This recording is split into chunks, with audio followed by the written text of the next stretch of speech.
এতদিন শুনে এসেছিলাম মেয়েদের বন্ধুত্বের থেকে নিয়ে ছেলেদের বন্ধুত্ব বেশি স্ট্রং হয়, তবে একজন মেয়ে হিসেবে বা কঠোর নারীবাদী হিসেবে আমি কিন্তু একদমই এটা মেনে নিতে পারি। এখনও কিন্তু নানা রকমের রিলস দেখি, কোথাও কোথাও মেয়েদের বন্ধুত্ব নিয়ে, আবার কোথাও কোথাও ছেলেদের বন্ধুত্ব নিয়ে। সত্যি কথা বলতে মেয়েদের বন্ধুত্ব কিন্তু একটা অন্যরকম ডেপথ থাকে, এটা আমি একদমই মানছি।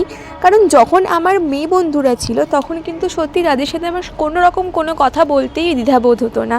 তবে যত দিন যাচ্ছে মেয়েদের বন্ধুত্বের পরিমাণটা কিন্তু আস্তে আস্তে কমে আসছে আমার জীবনে। তবে সত্যি কথা বলতে আমি এমন একজন মানুষ যার জীবনে খুব কম পরিমাণ বন্ধুবান্ধব রয়েছে, এবং যতটুকু রয়েছে ভীষণ ভালোভাবে রয়েছে।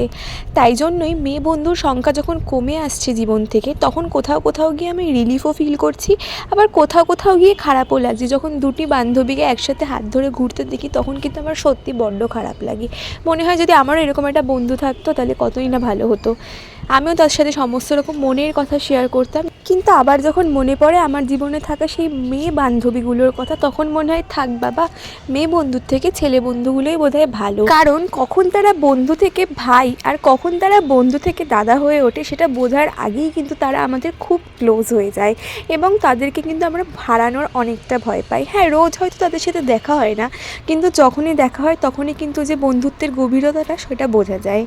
যারা বলে একটা ছেলে আর একটা মেয়ে নাকি কখনো বন্ধু হতে পারে না, আমি তাদের কাছে একটাই প্রশ্ন করব, আচ্ছা দিদি, আপনার কি আদৌ কোনো বন্ধু আছে? বা আচ্ছা দাদা, আপনার কি আদৌ কোনো বান্ধবী রয়েছে? আমার কিন্তু মনে হয় না আপনাদের কোনো বন্ধু বা বান্ধবী রয়েছে।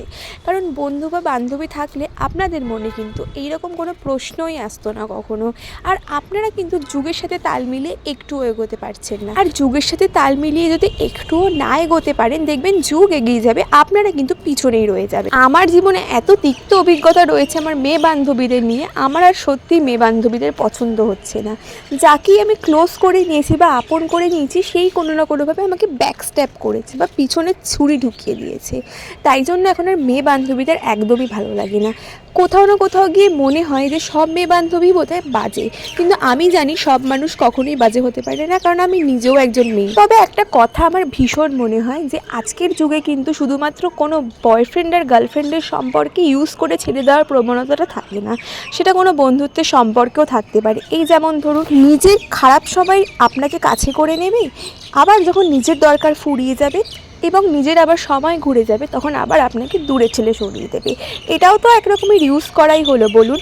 তাই জন্যই আমার মনে হয় বয়ফ্রেন্ডের গার্লফ্রেন্ডের সম্পর্কে ইউজ করার থেকে বেশি এখন বন্ধুত্বের সম্পর্কে ইউজ করার পরিমাণটা বেড়ে গেছে। যে বন্ধু আপনার খারাপ সময় আপনাকে পাত্তাও দেয় না এবং মুখ ফিরিয়ে চলে যায়, এবং নিজের খারাপ সময় আপনাকে কাছের করে নেয়, সে কি আদৌ বন্ধু? সে মেয়ে বন্ধুও হতে পারে, ছেলে বন্ধুও হতে পারে, তবে পরিমাণটা কিন্তু মেয়ে বন্ধুদেরই আমার মনে হয় বেশি। আপনারা কি বলেন বলুন তো?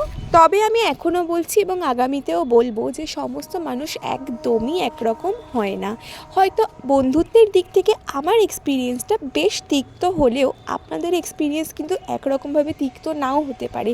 তবে আমি বিশ্বাস করি এরকম বন্ধুত্বের তিক্ত এক্সপিরিয়েন্স প্রত্যেকটা মানুষের জীবনে একবার বা একাধিকবার আসেই। আর আমার মনে হয় সেটা সবসময় কিন্তু একদমই জেন্ডারের উপর ডিপেন্ড করে না, ডিপেন্ড করে কিন্তু মানুষটার মানসিকতাটার উপর, তাই তো?